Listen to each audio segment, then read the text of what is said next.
जैसा कि हम सभी जानते हैं कि पैसा हर इंसान के लिए बहुत महत्वपूर्ण होता है और बिना पैसों के इंसान की किसी भी जरूरत को पूरा करना लगभग नामुमकिन है। जहां एक तरफ पैसा हमारे भविष्य को सुरक्षित करने का जरिया है, वही हमारी वर्तमान की जरूरतों को पूरा करने का भी मुख्य साधन है। एक मिडिल क्लास व्यक्ति अपनी पूरी जिंदगी पैसा कमाता है, फिर भी उसकी 90% प्रॉब्लम पैसों पर आकर अटक जाती है और उसे लगता है कि शायद वह पर्याप्त पैसा नहीं कमा पा रहा है जिससे उसकी सभी जरूरतें पूरी हो सकें। मगर यहाँ प्रॉब्लम यह नहीं कि वह पर्याप्त पैसा नहीं कमा रहा, बल्कि इसकी असल वजह मनी मैनेजमेंट का होना है। दरअसल मनी मैनेजमेंट हमारे खर्चे और बचत का एक कॉम्बिनेशन है। जो इसे समझ जाता है वह अपनी ज्यादातर जरूरतों को पूरा कर लेता है, और जो नहीं समझ पाता वह पूरी लाइफ अपनी इनकम को या किस्मत को जिम्मेवार ठहरता रहता है।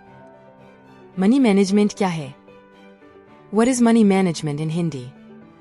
मनी मैनेजमेंट का मतलब है अपने पैसों को फ्यूचर प्लानिंग के लिए मैनेज करना।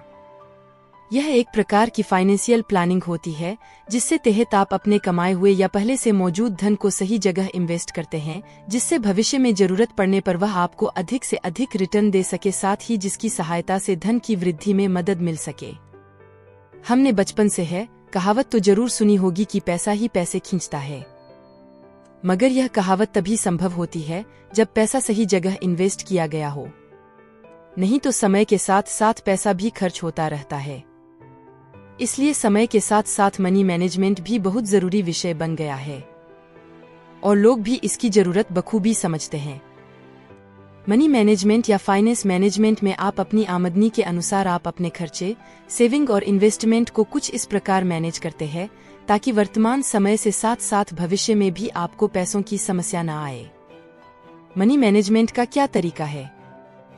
दरअसल हम सभी की इनकम का स्रोत अलग अलग होता है, जिससे कारण हमारी इनकम भी अलग अलग होना स्वाभाविक है। साथ ही हमारे खर्चे भी हमारी लाइफस्टाइल, परिवार में मौजूद सदस्यों की संख्या तथा जरूरतों में हमारी पसंद और प्राथमिकता सब कुछ अलग अलग होते हैं, जिससे हमारे मनी मैनेजमेंट करने के लिए उठाए जाने वाले कदम भी अलग अलग हो जाते हैं।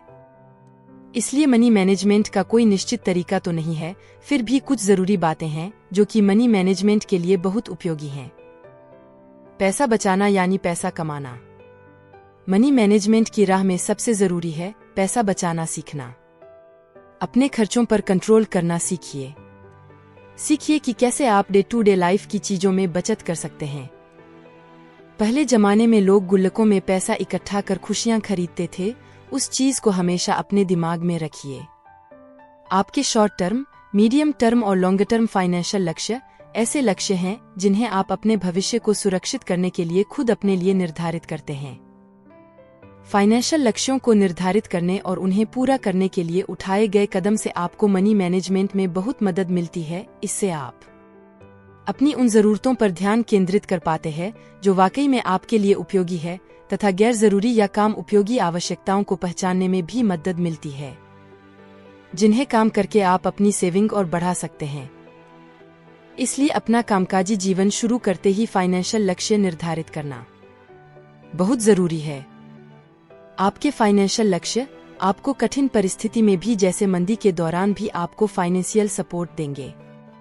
अपने फाइनेंशियल लक्ष्यों को पूरा करने के लिए पहले आप छोटे छोटे लक्ष्य बनाएं जिससे आप आसानी से पूरा कर सकें।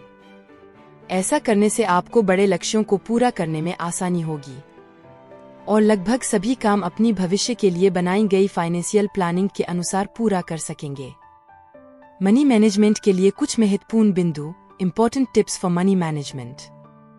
अपनी इनकम और खर्चे का बजट बनाना। अपने खर्चों को कंट्रोल करना। जरूरी खर्चों की लिस्ट बनाना। अपने बजट के अनुसार खर्च करना। ऐसे खर्चों की लिस्ट बनाना जिन्हें काम करके एक्स्ट्रा बचत की जा सके। अचानक आने वाले खर्चों या इमरजेंसी खर्चे के लिए अलग से बजट बनाना। अपनी बचत को सही जगह इन्वेस्ट करना। करें छोटी छोटी सेविंग करें। आपने यह कहावत तो जरूर सुनी ही होगी कि बूंद बूंद से घड़ा भरता है। इसलिए आप युवावस्था में ही कुछ सेविंग करनी शुरू कर सकते हैं। यदि आप अपनी आय का एक छोटा सा हिस्सा सेविंग के रूप में रखेंगे तो वृद्धावस्था में आपके पास अच्छी खासी रकम होगी, जिससे आप आर्थिक परेशानी से बच सकते हैं। इन्वेस्टमेंट पर दें ध्यान। आपका इन्वेस्टमेंट ऐसा होना चाहिए जिसमें रिस्क कम और रिटर्न ज्यादा हो। आप अपनी सेविंग को शेयर मार्केट या म्यूचुअल फंड में इन्वेस्ट करने की बजाय बैंक में पीपीएफ में डाल सकते हैं या आरडी करवा सकते हैं। इसके अलावा पोस्ट ऑफिस में कोई सेविंग स्कीम ले सकते हैं। यहाँ इन्वेस्ट करने पर जोखिम नहीं रहता, साथ ही अच्छा रिटर्न भी मिल जाता है। इसके साथ ही जीवन बीमा व हेल्थ इंश्योरेंस पर भी आप पैसे खर्च कर सकते हैं, जिससे मुश्किल वक्त कोई दुर्घटना घटने की स्थिति में आप अपने जाने के बाद अपनी फैमिली को एक्स्ट्रा फाइनेंशियल सिक्योरिटी दे सकें। इसके अलावा हेल्थ इंश्योरेंस आपको अनचाहे मेडिकल खर्चों से बचा सकता है।